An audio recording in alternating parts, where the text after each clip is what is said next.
Welcome, everyone. We're trying something new here, so bear with us. Most of you are used to reading your blog entries. Today, we're going to try and give you a little video fun. Some vlogging. Some vlogging. I've always hated that word. My name is Duke Greenhill. I'm the Chief Marketing Officer of Rogue Water Group, and I'm Stephanie Corso, CEO and co-founder of Rogue Water. And today we're going to talk about everyday storytelling. How do you apply the best practices that they would use in Hollywood all the way back through the ages to tell a story that moves people, both emotionally and toward some action, belief, opinion that you want them to take on, which is needed for a revolution. I like revolution better. Yeah, well, also needed because facts and figures alone are not going to move our audience to make the change that we need them to. We need that emotional component, and story is really the key to unlocking that.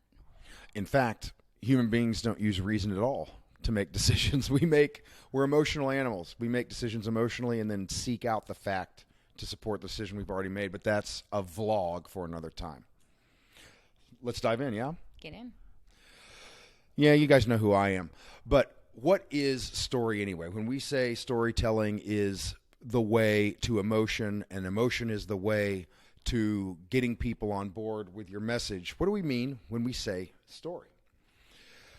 This is a cool sort of comparison of the structure, the architecture of various types of stories since time immemorial. And when I say that, I mean it, at least since the beginning of humankind. The oldest cave paintings in the world are stories, like the cells of a comic book in chronological order telling a story. And so story has been an intricate part of humanity since the beginning. But if you look at this, at storytelling structures through the ages, you can clearly already start to pick out patterns. What do you see? Not much because my eyesight is not good. But yeah, the beginning, middle, end. Beginning, middle, and end, right? If you ask any elementary, middle school student, define story for me, they'll say, I don't know, something with a beginning, middle, and end. And they're right. You can sort of see that here. Beginning, middle, end, sometimes called Act 1, Act 2, Act 3, but literally every narrative strategy since the beginning of humankind has existed in some state like this. Sometimes there's 5 acts, sometimes there's 7 acts, but there's always beginning, which is when we expose the information necessary for the audience to understand the story world. The middle, where the tension comes in, right? The characters play out and they, against all odds, seek whatever it is they need. And then the end, or the conclusion. And I always say conclusion instead of resolution because not all stories resolve, but they all do conclude. If you look at the yellow one, the second from the top, Euripidean structure, that's what we're really going to dive into today because it exists in a true form in all of the other structures that you see there. And the reason that I think that it's important for us as maybe story is unfamiliar in this sense, I don't know, this feels like very academic, but I think that it's important but I think it's really important to understand kind of the science, the academia behind story to really bridge that understanding that it's more than just Netflix and Hulu and HBO, that story really is the building block of humanity, and understanding more about how we can use that, wield that as a tool to create impact and behavior change is important. It's certainly arguably the most human craft enterprise out there. Other sentient beings fall in love, which we sort of think of as but nothing else except a human being tells a story. And it changes our brain chemistry, but that's a whole nother vlog for another time too. But Euripides, famous Greek playwright, surmised it in its most basic and accurate form as Act 1, or the beginning, being that moment that the hero is chased up a tree. Act 2, or the building tension, being the moment that hero has rocks thrown at her. And then Act 3, the end, the conclusion, being that set of moments where all things are tied up, right? Where the hero gets herself back down from the tree. And I want to call out what Euripides had right that most of the people after him didn't get right, is the verbiage that the hero has to do all of this for his or herself. It can't be done for him or her, right? They have to set the situation in motion that gets them in trouble, and they have to extract themselves from it. Yeah, and that's an important thing to note, because when we talk about, when I say we, me, Rogue, when we talk about the story model, we talk about how we're not the hero, we're the guide. So we're the Yoda, we're not the Luke Skywalker. And understanding it, we're empowering them with the tools, the community, they're the heroes, and we're empowering them with the tools to do exactly what you just said and to embark on that journey on their own. Definitely. Yeah, whenever possible, the audience in a marketing situation should be the Hobbit, and you should be the Gandalf, or whatever the case. Okay. So simple Euripidean structure. Chase your hero up a tree, throw rocks at her, and let her manage to get herself down. But why bother telling a story in the first place? We want to return humanity to an industry or to a company or to an individual, whatever the case may be. Story gets us to emotion, which gets us to humanity. But it's also the only thing that humans can create that has value in and of the creation. And what I mean by that is, I did a study with Fast Company some years ago where we tried to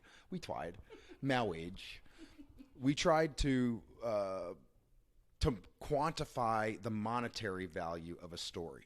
And to do that, what we did was we went out to estate sales and, bric-a-brac shops, places like that, anywhere we could find two identical items, two identical snow globes, two identical etch-a-sketches, etc. And we would put one of those identical items on eBay with no story, just a bland, objective description, dimensions, price, that kind of thing. We would put the second identical item on eBay, but with a story. This snow globe belonged to a grandmother. We found it at an estate sale. She had inherited it from her grandmother, who brought it over from Poland during the Second World War, etc., etc. And we found that on average, the items with story attached sold for 59 times more money. In other words, the snow globe that had no story sold for $1. It was beautiful and big. The snow globe that had story sold for $59. Yeah, so to put that in context of what could that mean for us, instead of talking about rethinking maybe the way that we talk about the cost of water and tying that to the story of the person who is at the plant 365 days a year, 24 hours a day, 7 days a week, that is carefully looking at the quality of the water at every step along the way, versus the bottle of Aquafina on the shelf at the gas station that you could probably feel like nobody's caring about. So, yeah, I love that. Yeah, and you're referring to the person that's in the narrative every day. Story is character. I mean, at the end of the day, the reason that human beings are a storytelling animal is that we see ourselves in the people in those stories, and without it, it's nothing. Without it, it's just a snow globe. Well said.